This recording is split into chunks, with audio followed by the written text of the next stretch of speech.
पूर्णेन्दु सुन्दरमुखादरविन्दनेत्रा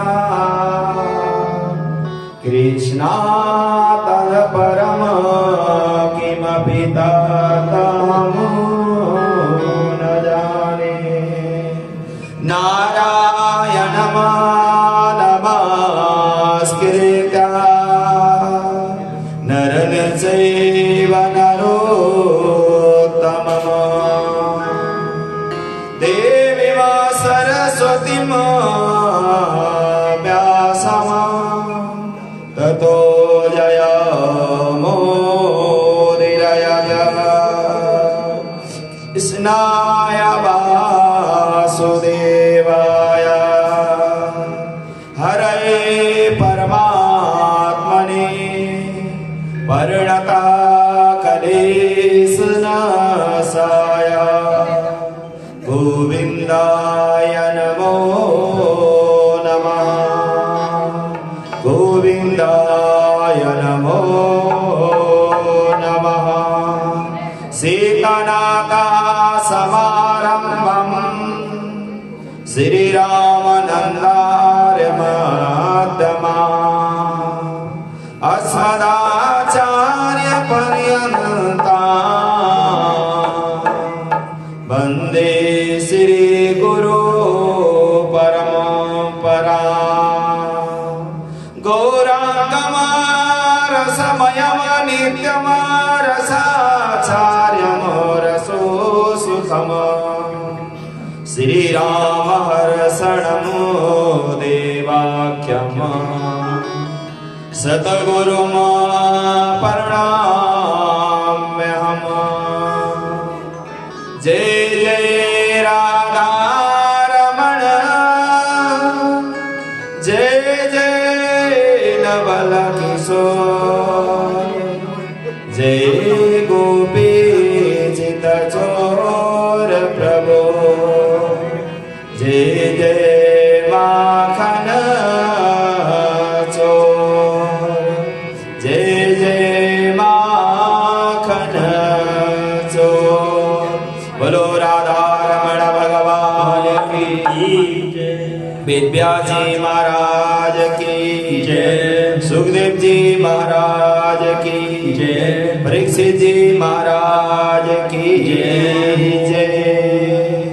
भगवान श्री बाबा बागेश्वर महादेव जी के परम पावन सानिध्य में आज तृतीय दिवस की श्रीमद् भागवत महापुराण ज्ञान यज्ञ की कथा प्रारंभ पूर्वक जो इस यज्ञ के यज्ञाचार्य श्री माधव प्रसाद पांडे जी, अंकित जी और हमारे बीच में चंद्रशेखर मिश्रा जी और हमारे जो संगीतज्ञ शंकर जी, सुनील जी लगाए, जो साउंड में बहुत सुंदर आवाज के द्वारा लोगों को मोहित करने वाले पवन जी और इस मंदिर कमेटी के जो प्रधान राजेंद्र किशोर माहेश्वरी जी और प्रबंधक राजीव कुमार गोयल जी और मंदिर के जो कोषाध्यक्ष से गणेश माहेश्वरी जी और जो सबसे इस कथा के विशेष सूत्रधार और जो परीक्षित रूप में इस कथा के मध्य में विराजमान श्री राजीव जी और उनके संपूर्ण परिवार जो भगवान की कथा के लिए यहाँ उपस्थित होकर बाबा बागेश्वर के चरणों में बैठकर जो कथा का आनंद प्राप्त करने के लिए संपूर्ण जनमानस को आह्वान किया गया और संपूर्ण जनमानस जो कथा का आयोजन करने वाला तो धन्य है ही है, जो कथा में आकर सुनने वाले भी धन्य हैं। इसीलिए भगवान श्री हरि के शरणागति के बिना, भगवान श्री के चरणों में बिना नमन किए बिना और भगवान के जब तक स्तुति न होगी और भगवान का आशीर्वाद नहीं होगा तो कथा रूपी अमृत हम नहीं पी सकते। इसीलिए अपने मन को श्री हरि के चरणों में लगाते हुए भगवान श्री हरि से प्रार्थना करते हैं। जो जो व्यवस्थापक हैं, जो जजमान हैं, उन सभी के घर में प्रभु की कृपा बनी रहे, प्रभु का आशीर्वाद बना रहे और जो भक्त भगवान श्री हरि के कथा के बारे में कहा जाता है, कल्प वृक्ष रूपी कथा है। यदि कल्प वृक्ष के जड़ में बैठकर कथा का श्रवण करोगे और अपने मन को भगवान श्री के चरणों में लगाएंगे, तो जो भी जिसकी जैसी कामना होगी, जैसी भावना होगी, जो भी इच्छा होगा, वो भगवान अवश्य में वो पूर्ण कर देंगे। ऐसे दयालु और ऐसे करुणामय भक्त वत्सल जो सभी के घर घर सर्वत्र विराजमान रहने वाले भगवान की जो मधुरादि मधुर है भगवान श्री हरि, जो जैसा कर्म करता है वैसी फल प्रदान करने वाले प्रभु के चरणों में सभी मिलकर वंदन करेंगे। और उसके बाद कल की कथा का जहाँ विश्राम किया गया था, वहां से आगे की कथा की ओर प्रस्थान करेंगे। सभी मिलकर भगवान के चरणों में हाजिरी लगाएंगे हमारे साथ। अधरम मधुरम वदनम मधुरम, अधरम मधुरम वदनम मधुरम, नयनम मधुरम हसितम मधुरम, नयनम मधुरम हसितम मधुरम, अधरम मधुरम वदनम मधुरम, नयनम मधुरम हसितम मधुरम, हृदयम मधुरम गमनम मधुरम, मधुराधिपतेरखिलम मधुरम, मधुराधिपतेरखिलम मधुरम। श्री राधे। सभी अपने मन को प्रभु के चरणों में लगाते हुए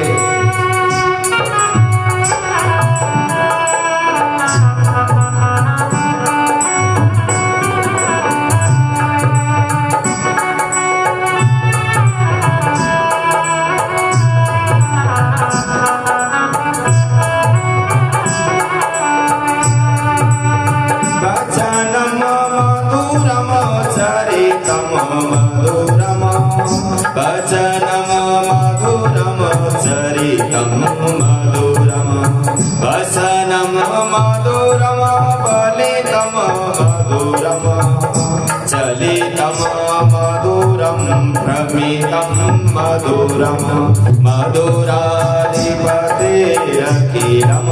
मधुरम, मधुराधिपतेरखिलम मधुरम।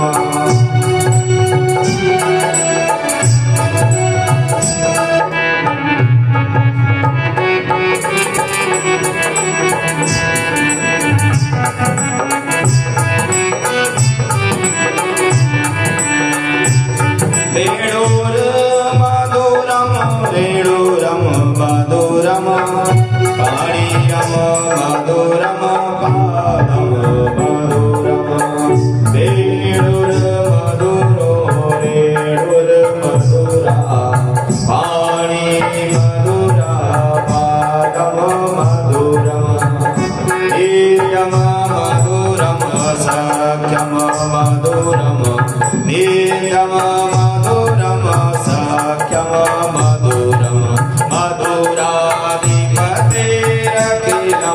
मधुरम, मधुराधिपतेरखिलम मधुरम।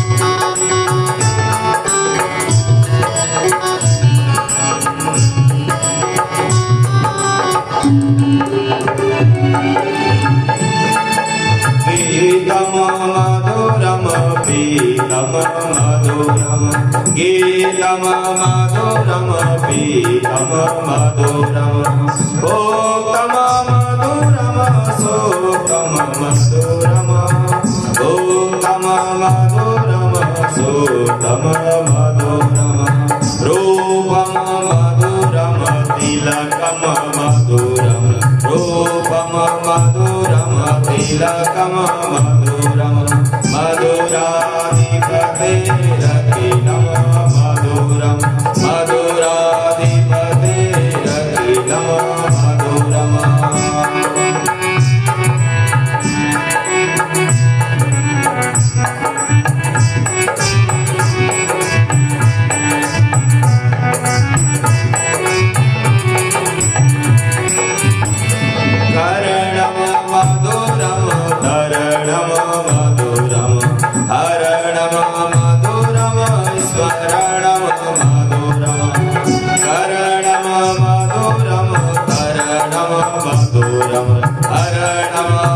मधुरम स्मरणम मधुरम अमितम मधुरम समितम मधुरम अमितम मधुरम समितम मधुरम मधुराधिपतिरखिलम मधुरम मधुराधिपतिरखिलम मधुरम।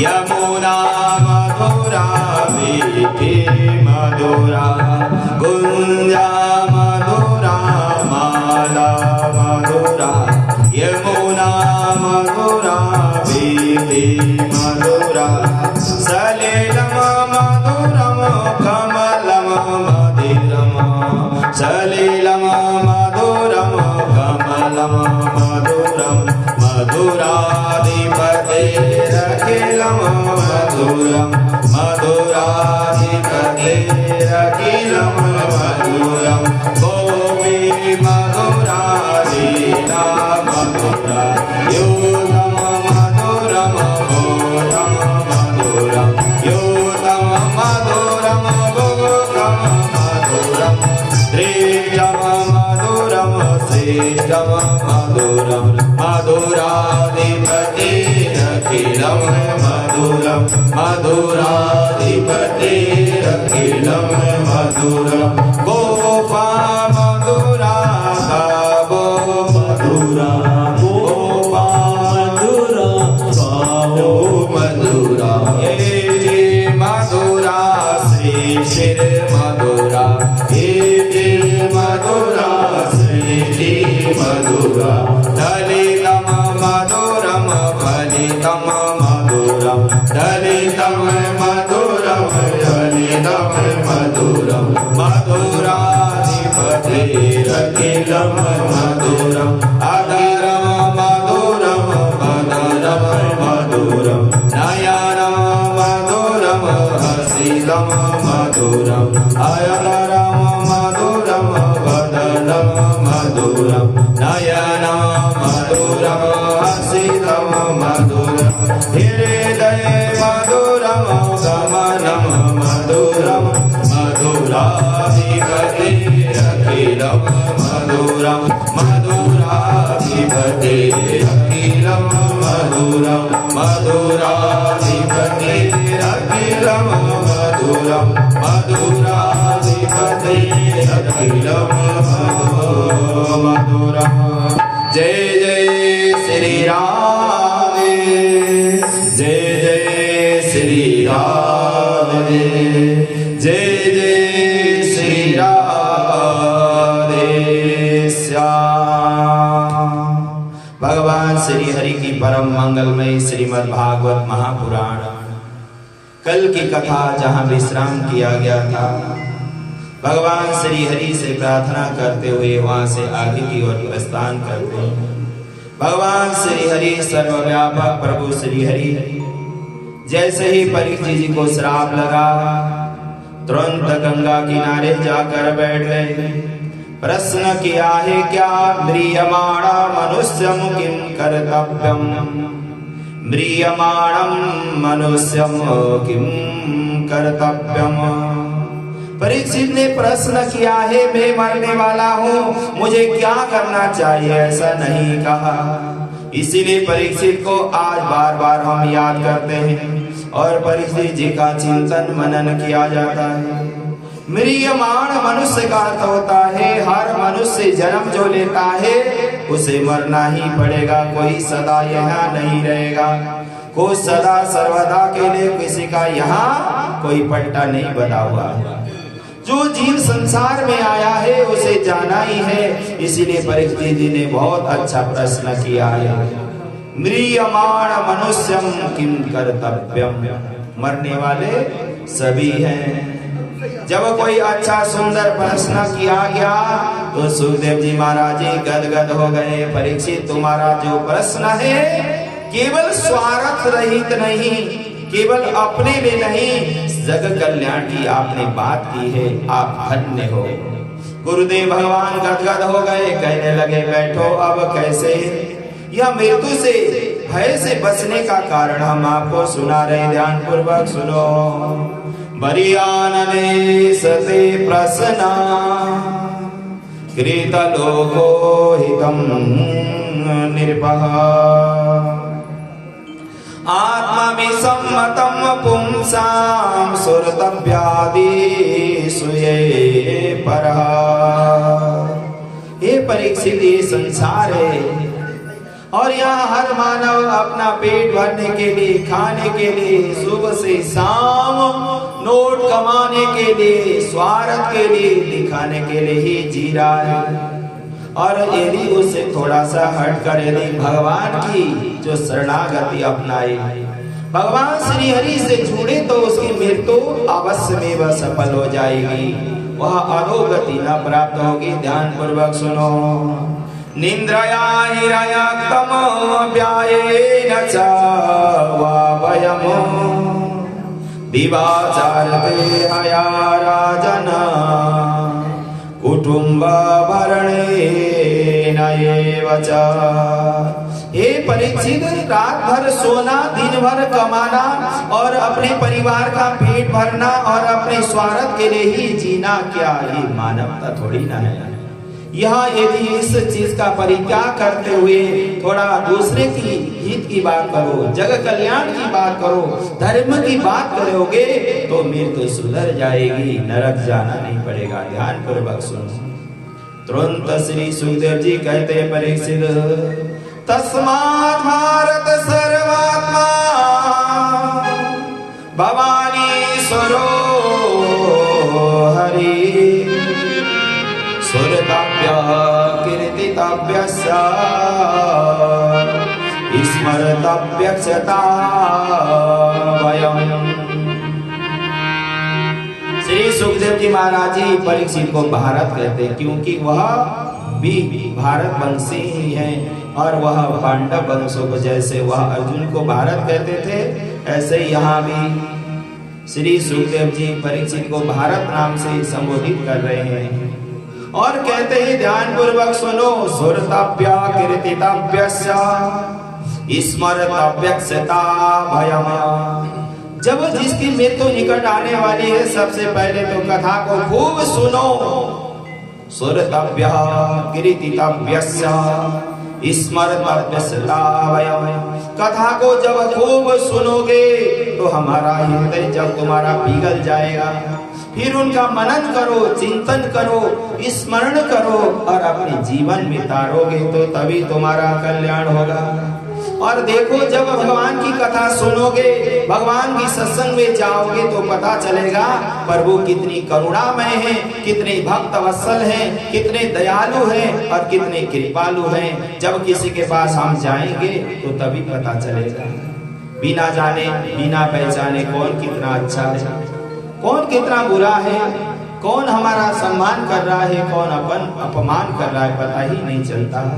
इसीलिए बाबा तुलसीदास कहते हैं, जाने बिनु न होई पर दे दे, जाने बिनु न होई पर दे दे, बिनु पर दे दे होई नहीं दे, बिनु पर दे दे होई नहीं दे, जाने बिनु न होई पर दे दे, बिनु पर दे दे होई नहीं दे, बिनु पर दे दे होई नहीं दे, बिनु पर दे दे होई नहीं दे। देखो, जब तक नहीं जानेंगे कि भगवान श्री हरि के शरणागति जाने से काम बनेगा, भगवान श्री की कृपा जब होगी, संपूर्ण समस्या का समाधान होगा, तभी तो भक्त भगवान के शरणागति में आते हैं, नहीं तो कौन आता। इसीलिए बाबा तुलसीदास बार बार कहते, हे सठ मन, ये संसार की मोह माया के दलदल में फंसकर तू भगवान को भूल गया। ऐसे दयालु, ऐसे करुणामय जिन भगवान का परित्याग कर दिया, जब भी कथा सुनाते हैं, जब भी पूरी वहाँ रामायण लिखते हैं, फिर भी अपने मन को डांटते ही रहते हैं। ये मन इतना खराब है, पता ही नहीं चलता अभी हमारा मन भगवान की वह मधुर कथा सुनकर पवित्र हो रहा है। अभी किसी ने कुछ कह दिया और किसी से कोई बात हो गई, इतनी परेशान हो जाए। इसीलिए बाबा तुलसीदास जी भी अपने मन को डांटते हुए कह रहे हैं, अस प्रभु दीन बंधु हरे, कारण रही दया, तुलसीदास सठ तेरी भज, छाणी कपट जन जा। हे तुलसीदास, तेरा ये कपट और ये द्वंद्व जो मन भगवान में इतने दयालु करुणामय भक्त वत्सल जंगल की ओर जा रहे थे, जब किसी ने भी वह अहिल्या की जो पत्थर शिला पड़ी देखा नहीं, पर राम जी जब जा रहे गुरुदेव भगवान से पूछने लगे ये क्या है, और अपने पूछ के जब वहां से चले तो उनका उद्धार। यदि भगवान श्री हरि तो जिसे जग कल्याणार्थ अनेक अनेक लीलाएं करते हैं, और वह न किसी के स्वार्थ है, न किसी से कुछ लेने की अभिलाषा। भगवान श्री हरि कहते हैं, तुमने मुझे दान पूर्ण किया है, जब तुम्हें आवश्यकता होगी तुम्हें ही देना है, मुझे आवश्यकता नहीं। भगवान श्री हरि कहते हैं, मैं भंडारी हूँ, मुझे अच्छा सामग्री दोगे, जब जरूरत होगी तुम्हें ही तो दिया जाएगा, मुझे कोई आवश्यकता नहीं।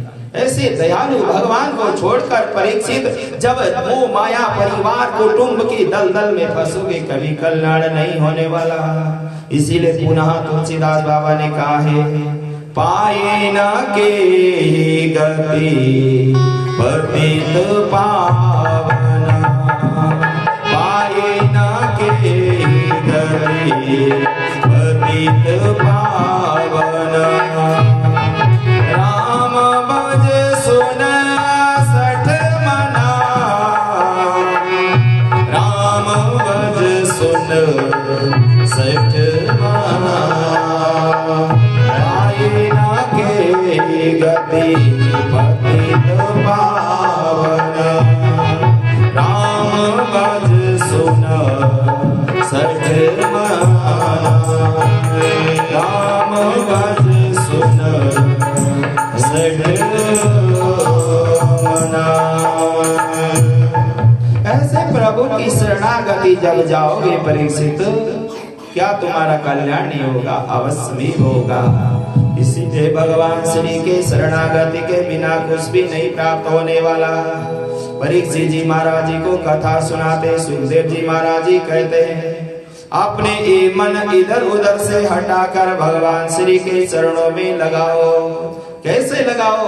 ये मन तो भटकता ही रहता है गुरुदेव भगवान, इसका कारण क्या है? कहने लगे, परमनिष्ठोऽपि नैर्गुण्या उत्तम श्लोक लीलया, गृहीत चेतराजर्षे आख्यानम यदधीतवान्। श्री सुखदेव जी महाराज जी कहते, परीक्षित इस संसार में एक विषय आनंद है, एक परमानंद है। आपका मन यदि विषय में लगा रहा तो पुनरपि जननम पुनरपि मरण चलता ही रहेगा। यदि ब्रह्मानंद के रास्तों को आपने अपनाए तो पुनः संसार में बार बार आना नहीं पड़ेगा। सोचो तो अब आपको क्या करना है? परीक्षित जी महाराज जी कहने लगे, समय कम है, 7 दिवस मेरी मृत्यु होने वाली है, और मुझे बताइए क्या करना चाहिए।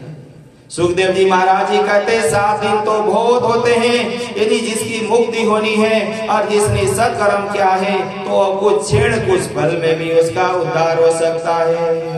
मुरुरातम सृजेन गतवानं भयं हरि, तथाप्नदं कौरव्यं सक्ताहं जीवतावधि।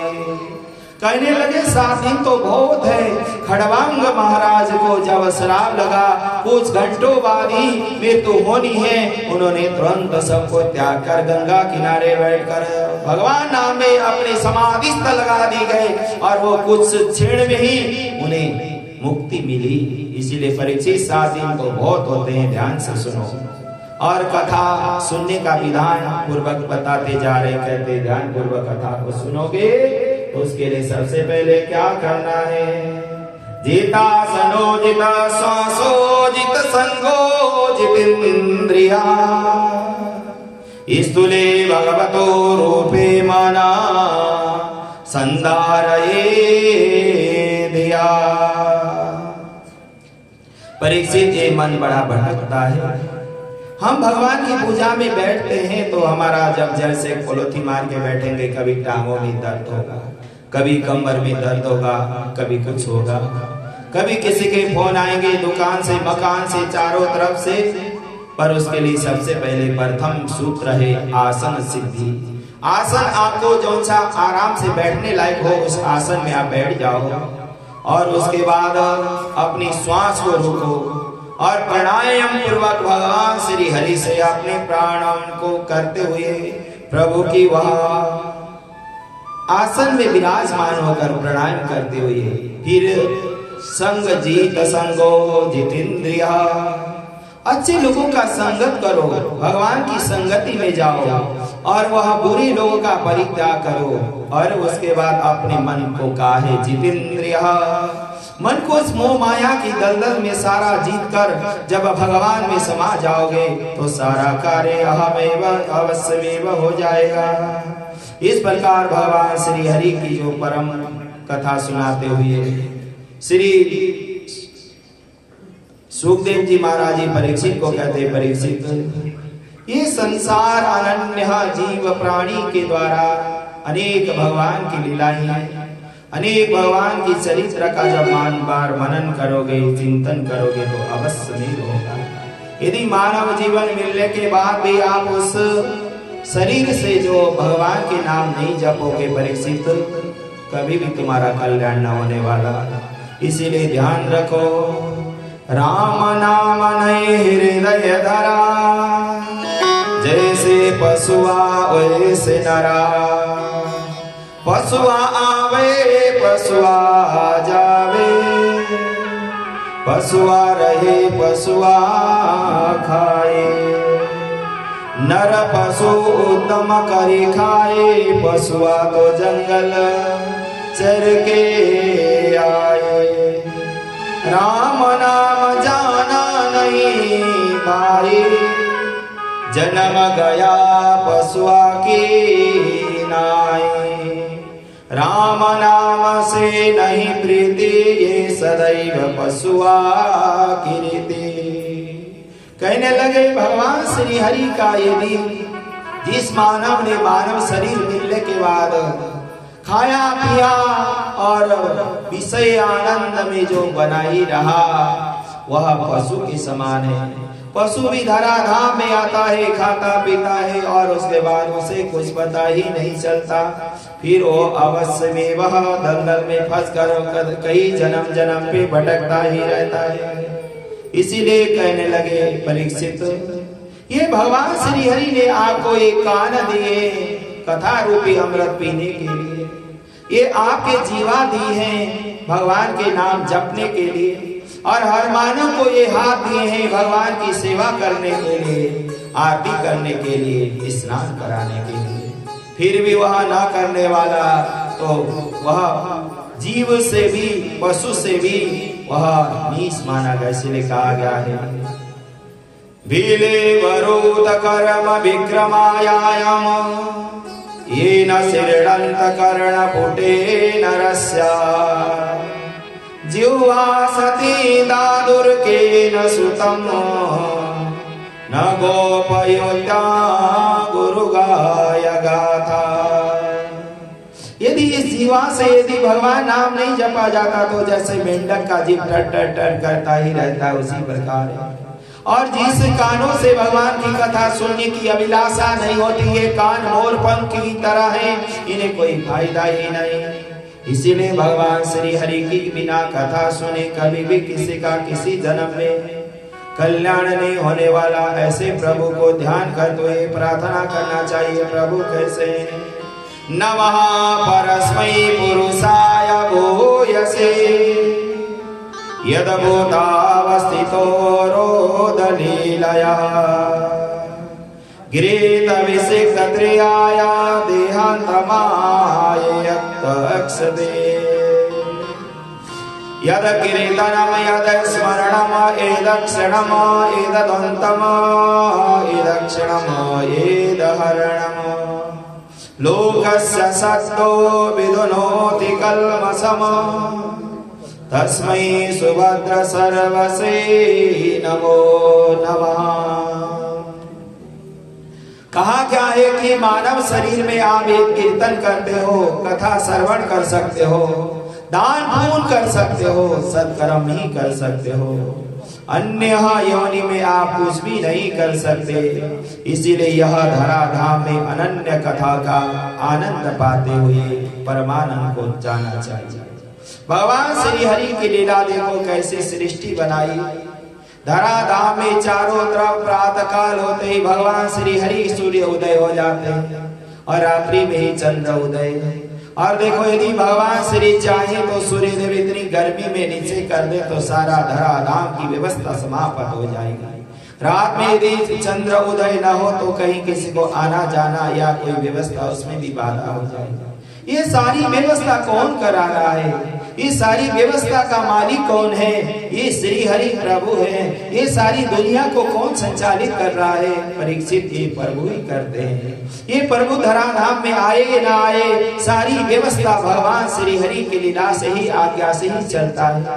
और देखो जैसे ही कोई भी जीव जंतु जब जन्म लेता है, माँ के कोख से उसे दुग्धपान कौन कराता है? भगवान श्री हरि जब नन्हा सा बालक जन्म लेकर धराधाम में आता है तो क्षीर सागर से अपने माँ के कोख उस स्तनों में वहाँ दूध की धार जोड़ देते हैं। और जब बच्चा थोड़ा बड़ा हो जाता है, खाने पीने लायक होता है तो वह प्रभु बंद कर देते हैं। ये प्रभु की अनन्य लीला है और ये अनन्य प्रभु ने जैसा चाहे वैसे होता है। और देखो हर मानव के कर्म के द्वारा ही सब कुछ पाते हैं। और मानव कहता है भगवान आपको क्या चढ़ाऊं, आप क्या खाओ, आपको क्या प्रिय है और आपके लिए क्या सामग्री लाऊं? भगवान श्री हरि कहते मैं तो केवल भाव का भूखा, प्रेम का भूखा हूं मैं और प्रेम ही एक सार है। प्रेम से मुझको भजो तो भव से बेड़ा पार है। प्रेम का भूखा हूं मैं और प्रेम ही एक सार है। प्रेम से मुझको भजो तो अब से बेड़ा पार है। यदि लोग कहते हमने बाबा बागेश्वर में जाकर बर्फी का काजू का प्रसाद चढ़ाया, खुश हो जाएंगे? नहीं। आपकी श्रद्धा नहीं है, विश्वास नहीं है, भक्ति परिपूर्ण नहीं है, चाहे कुछ भी चढ़ा लो भगवान को बताइए इस भावना से चढ़ा। यदि उसका प्रेम सच्चा है, प्रेम श्रेष्ठ है और वह प्रेम मन से कर रहा है तो भगवान उसे अवश्य भी अपनाते हैं। इसीलिए कहा गया है नीति प्रीत परमारथ स्वारथो को न राम समझाना जतायतु। इस प्रकार परीक्षित भगवान श्री हरि की यदि प्रेम भाव से प्रभु के चरणों में जब चिंतन किया जाता है तो भगवान श्री के से ही प्रार्थना की जाती है, प्रभु आपके बिना और आपके जो आश्रय के बिना हमारा कभी भी कल्याण नहीं हो सकता। इसीलिए भगवान श्री हरि की जब भी कृपा होगी सब कुछ प्राप्त हो जाएगा। इसीलिए प्रभु से वंदन करना चाहिए। प्रभु आसरा जिस जहां का मिले ना मिले, मुझको तेरा सहारा सदा चाहिए। आसरा इसी जहां का मिले ना मिले, मुझको तेरा सहारा सदा चाहिए। आसरा इस जहां का मिले ना मिले, मुझको तेरा सहारा सदा चाहिए। आसरा इस जहां का मिले ना मिले, मुझको तेरा सहारा सदा चाहिए। चाँद तारे गगन में दिखे ना दिखे, मुझको तेरा सहारा सदा चाहिए। चाँद तारे गगन में दिखे ना दिखे, मुझको तेरा सहारा सदा चाहिए। चाँद तारे गगन में दिखे ना दिखे, मुझको तेरा सहारा सदा चाहिए। चाँद तारे गगन में दिखे ना दिखे, मुझको मेरा सहारा सदा चाहिए।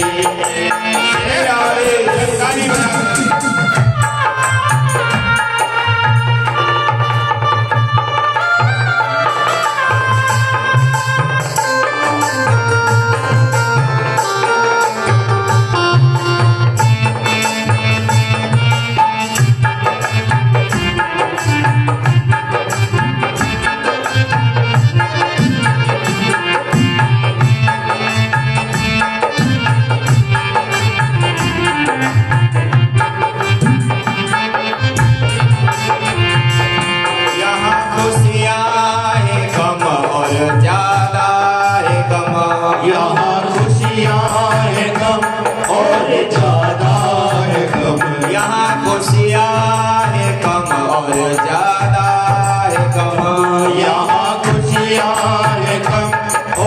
ज्यादा है गम।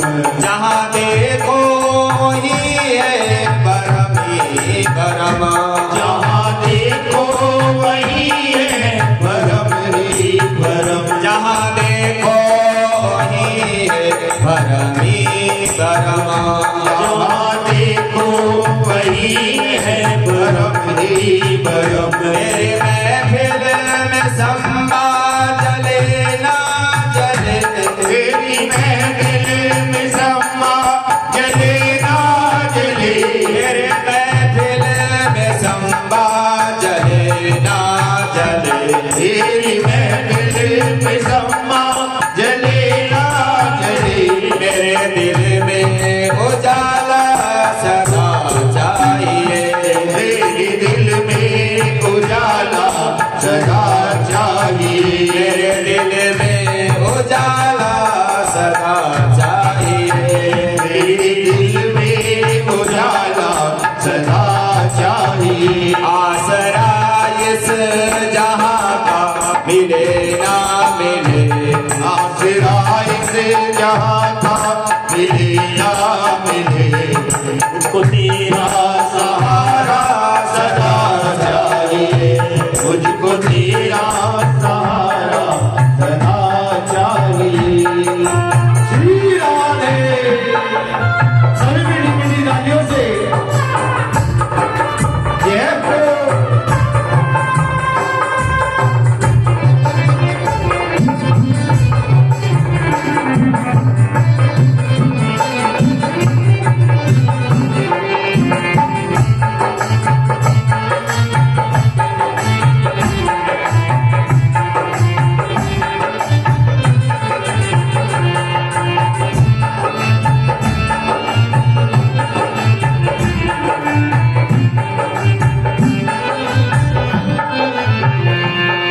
कभी मेरा है कभी अनुराग है, कभी वैराग है कभी अनुराग है। कभी मेरा है कभी अनुराग है।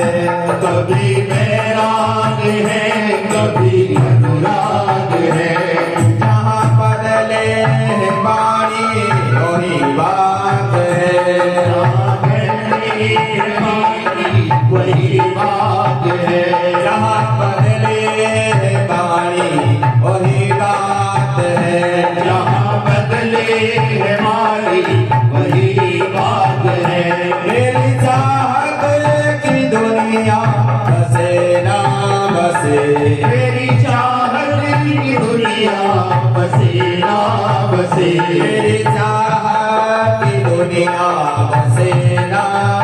बसे, तेरी चाहत की दुनिया बसेरा बसे।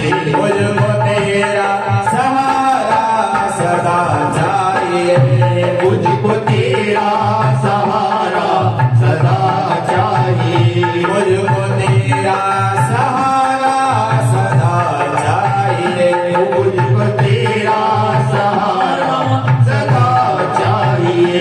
आसरा जिस जहाँ का मिले ना मिले, आसरा इस जहाँ का मिले ना मिले।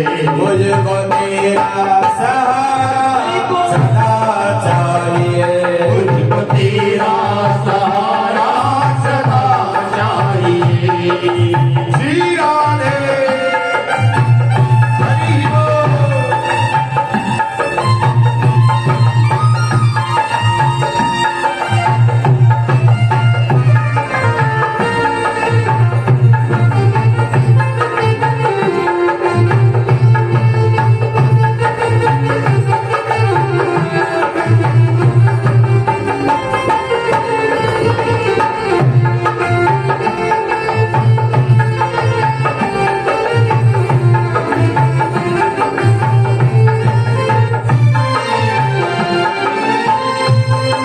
मेरी धीमी है चाल और रथ है विशाल, मेरी धीमी है चालों में बद है विशाल। मेरी धीमी है चाल और रथ है विशाल, मेरी धीमी है चाल और बद है विशाल। हर कदम पर मुसीबत अब तू ही सवार, कदम में मुसीबत तू ही संभाल। हर कदम पर मुसीबत अब तू ही सवार, हर कदम पर मुसीबत अब तू ही संभाल।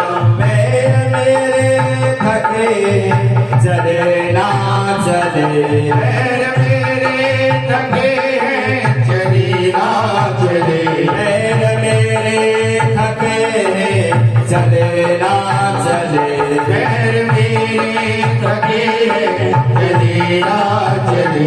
मेरे दिल में सारा तेरा चाहिए, तेरे दिल में इशारा तेरा चाहिए।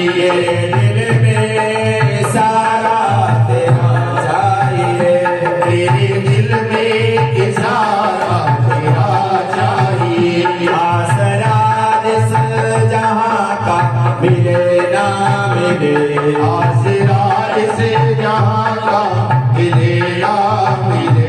मुझको तेरा सहारा सदा चाहिए, मुझको तेरा सहारा सदा चाहिए। चांद तारे गगन में दिखे ना दिखे, चांद तारे गगन में दिखे या दिखे। चांद तारे गगन में दिखे ना दिखे, चांद तारे गगन में दिखे या दिखे। मुझको तेरा सहारा सदा चाहिए, मुझको तेरा सहारा सदा चाहिए।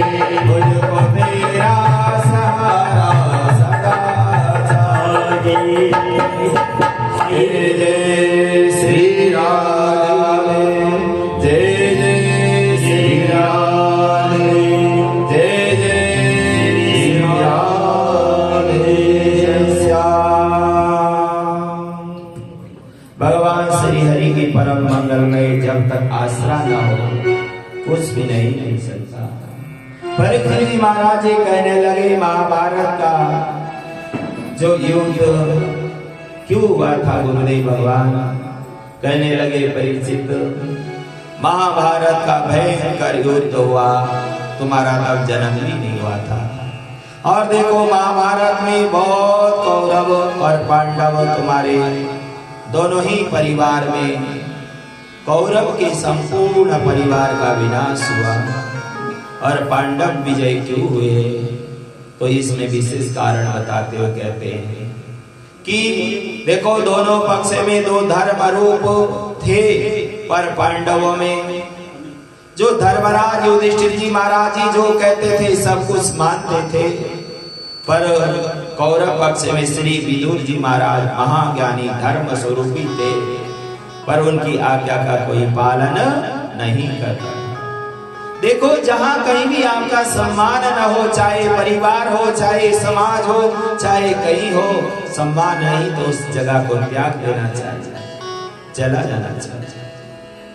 जब महामंत्री जी श्री विदुर जी महाराज समझाते धृतराष्ट्र को, अरे बड़े भ्राता ये दुर्योधन अनर्थ कर रहा है, आप इसे समझाओ, ये गलत पे गलत और गलत पे गलत करता ही जा रहा है। पर बार बार समझाते मानने वाला कोई नहीं, सुनने वाला कोई नहीं, और बार बार जैसे ही प्रार्थना किया गया कोई भी नहीं माना। देखो जब तक विदुर जी महाराज जी रहे महाभारत का युद्ध नहीं हुआ। जब बार बार समझाने लगे ये युद्ध नहीं होना चाहिए, रोक देना चाहिए, पर जब विदुर जी महाराज जी ने समझाए, दुर्योधन कहने लगा, अरे चाचा जी आप हमारे रोटी के टुकड़ों में पलने वाले हमें शिक्षा उपदेश दे रहे, जाओ बाबा आपका यहाँ कोई काम नहीं है। जब धक्का मार के घर से निकाल दिया तो फिर विदुर जी महाराज विचार करने लगे, यहाँ रहना तो ठीक नहीं है, और मैं ये सत्मार्ग की बात करता हूँ और ये मेरा बार बार अपमान करता। तुरंत चल एदातु राजा सुसुतान साधन पुष्णेन धर्मेण विनाश दृष्टि रातुर्तिष्ठस्य सुतान विबन्धुना परव्याक्ष लाक्षा भवने ददाया। बार बार विदुर जी महाराज जी ने समझाया, ये लाक्षा भवन तुमने जो पांडवों को मारने के लिए बनाया ये तुम्हारे ही खतरा बनेगा।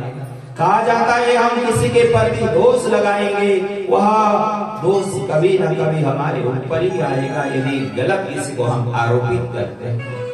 इसीलिए बार बार समझाने पर भी नहीं समझते हैं तो तुरंत कहने लगे मुझे यहाँ रहना उचित नहीं है।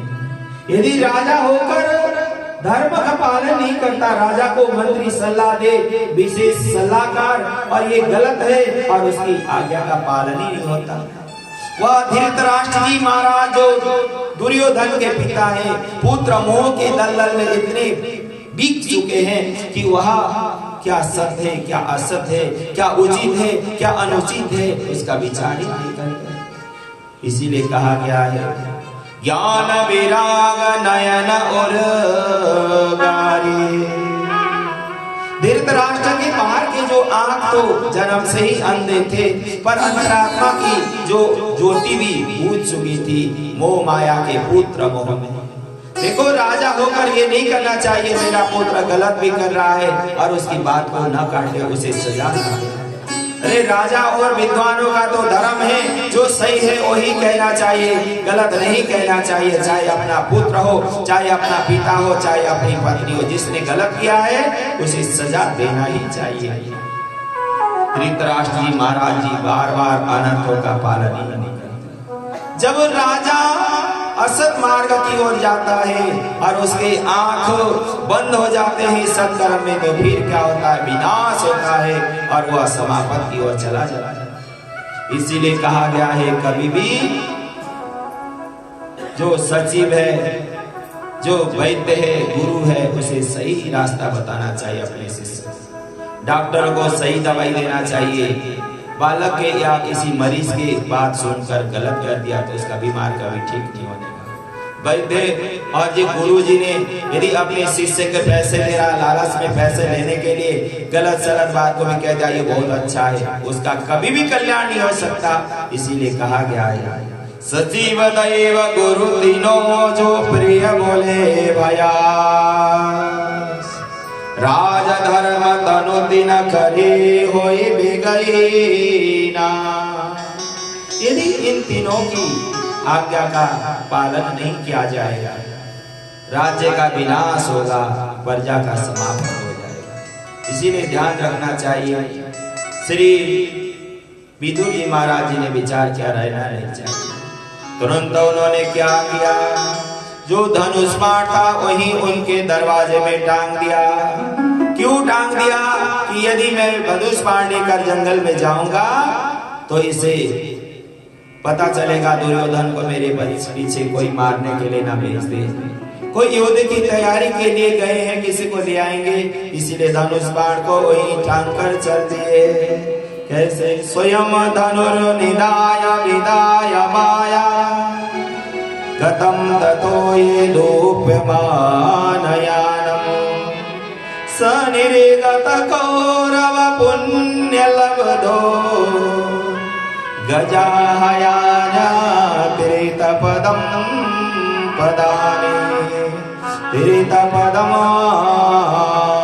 पदानि। कि जैसे ही वह धनुष बाण दरवाजे में टांग कर गए तो क्या हुआ, केवल विदुर जी महाराज जी नहीं गए, जो कौरव का जो पुण्य थोड़ा बहुत बचा था सारा ही चला गया। देखो आपने देखा होगा किसी परिवार में किसी धर्मात्मा का जब तक रहते हैं वो परिवार इतना फल फूला रहता है, और जो धर्मात्मा की मृत्यु हो जाती है या परिवार से छोड़कर चले जाते हैं तो क्या होता है, परिवार कष्ट की दलदल में फंस जाता है। जब तक वहां विदुर जी रहे महाभारत होने नहीं दिया, चाहे कुछ भी हो गया, पर विदुर जी गए महाभारत हो गया, सब समाप्त हो गए। इसी प्रकार बाबा तुलसीदास जी लिखते हैं, असच अस कही चला विभीषण जबहि आयु न भया सब तबहि। जिस प्रकार इधर से विदुर जी जब चले गए पांडवों का विनाश हुआ, उसी प्रकार लंका में जब तक विभीषण जी रहे रावण और राम का युद्ध नहीं हुआ। जब राम जी ने समझाया कि विभीषण जी बार बार रावण को समझाते आप अनर्थ मत करिएगा, ये गलत है, और ये जगत जननी सीता का आपने जो हरण किया है, ऐसा आपने यह दुराग्रह किया है, ये अशुभ रहेगा। समझाने पर जब रावण ने मारकर लात मार के अपने राज्य से निकल दिया, तो उसके बाद वहां भी महायुद्ध हो गया था और सारी लंका का समाप्त हो गया था। इसीलिए धर्मात्मा जब तक परिवार में रहे तब ही आनंद मग्न है। इसी प्रकार श्री विदुर जी महाराज और जैसे चले गए और भगवान श्री हरि परम धाम जाने लगे तो उद्धव को कहने लगे, उद्धव देखो इतना बड़ा महाभारत का युद्ध हुआ, विदुर जी महाराज जी ने मुझे भोजन कराए, दुर्योधन के घर में भोजन नहीं पा पाया, और यदि विदुर जी महाराज जी जब कहीं तुम्हें मिलेंगे तो उन्हें यह समझा देना कि तुम्हें भगवान ने बहुत याद किया है। अब जैसे ही उद्धव जी महाराज जी चले जा रहे हैं हरिद्वार की ओर, रास्ते में मैत्रेय मुनि से कह देना कि वह विदुर जी की सारी बात उन्हें समझा देंगे। तो वहां से जैसे ही उद्धव जी चले जा रहे हैं, कैसे कालेन वतायो न पापेन तत्रोद्भगवनं भागवतं दर्शनम् सकलैर्लोकगल्लं निर्णमो न पुंसागतैः। अब देखो जैसे ही जाते जाते गंगा किनारे मैत्रेय मुनि मिले, मैत्रेय मुनि को सारी बात बता दी, और मैत्रेय मुनि से आगे जब चले जा रहे हैं बताकर कि भगवान ने विदुर जी का खूब याद किया था, तो तुरंत गंगा किनारे वहीं विदुर जी महाराज जी मैत्रेय मुनि से मिलते हैं। कहने लगे कि मेरे प्रभु ने इतनी महाभारत का युद्ध किया और जग कल्याण का कार्य करके प्रभु परम धाम गए, और ये देखो ये संसार में हर मानव हर समय सुखी सुखी अभिलाषा में जीता ही रहता है। इसका कारण क्या है? यहाँ मैत्रेय मुनि और विदुर जी का जो संवाद है बड़ा ही आनंदमय है। जब बड़े विद्वान ज्ञानी जन मिलते हैं तो कहते हैं कि भगवान की लीला के बारे में, संसार के बारे में, व्यवस्था के बारे में बताइए। तुरंत वहां मैत्रेय मुनि के सामने विदुर जी महाराज जी पूछते हैं, भगवान ये बताइए, मानव रोज रोज ये चाहिए, ये चाहिए, ये चाहिए, सोचता ही रहता है। इसका कोई उपाय भी है? इसे बचने का कोई कारण भी है? सुखाय कर्माणि करोतु लोको न तै सुखम वन्यदु परं वा विन्देतु भूयाय वधूकटत्रम यूतं भगवान वन्दयत्। श्री विदुर जी महाराज जी मैत्र मुनि से पूछते हैं, मानव के जीवन में सबसे पहले सोचता है मैं पढ़ लिख कर मुझे नौकरी मिल जाएगा, फिर कहता है मुझे 10-20 हजार मिल जाए बहुत है, फिर वहाँ को सोचता है 50 हजार मिल जाए पूरे हो जाएंगे, फिर हम सोचते हैं कि लाख मिल जाए बहुत हो जाएगा, फिर 1.5 लाख मिल जाए, फिर सोचते हैं और मिल जाए, फिर और मिल जाए, चलता ही चलता रहता है। कभी वह मृग तृष्णा की तरह विचार करता ही रहता है, संतुष्ट कभी नहीं होता। फिर भगवान से प्रार्थना करता है, हे प्रभु हमारा कारोबार चले, कुछ पैसे आए। फिर कहते बहुत दूर है और दुकान पे जाने के लिए या नौकरी पे जाने के लिए प्रभु गाड़ी दे दो, फिर गाड़ी भी मिल जाती है। फिर मन में आता है कि यह गाड़ी थोड़ी अच्छी नहीं है और अच्छी मिल जाए, फिर वह और अच्छा मन में विचार आता है।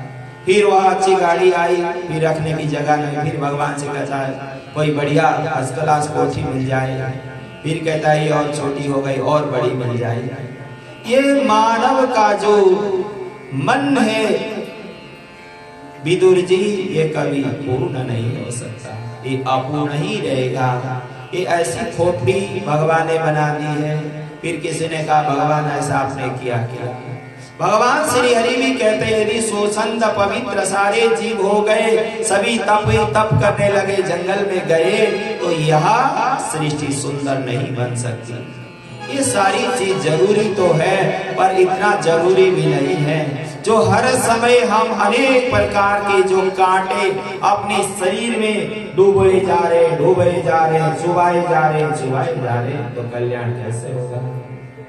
इसीलिए ये संसार बड़ी विचित्र बात कहते हैं। भगवान श्री कहने लगे ये जीव तो भगवान श्री हरि का ही अंश है, भगवान श्री हरि का ही रूप है, भगवान श्री हरि के अंश से ही पैदा हुआ है, फिर भी वह अपने प्रभु को भूलकर म्या म्या प्या प्या करता करता अपने सत्कर्म का त्याग करके अधर्म में लगा ही रहता है।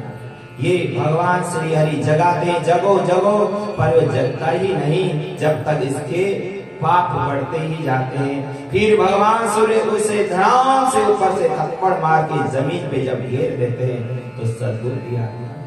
इसीलिए कहा गया है ईश्वर अंश जीव अविनाशी, चेतन अमल सहज सुख राशि। ये जो जीव है ईश्वर का ही अंश है, पर ये म्या प्या में जीवन बिता रहा है, कभी कुछ कभी एक कभी ओ, इसी प्रकार ये संसार चल रहा है।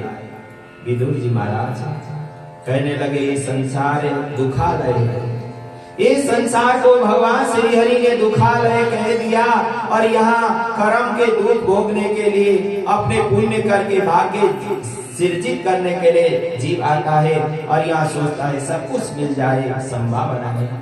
यदि दुखालय में आकर आप सोचो कि सुख मिले, संभावना नहीं है। आप भोजनालय में जाकर कहो कि हमें कथा सुना दो, कोई सुना देगा क्या? किसी पुस्तकालय में जाकर कहोगे हमें बढ़िया बढ़िया गरम समोसे दो, क्या दे देगा क्या? नहीं।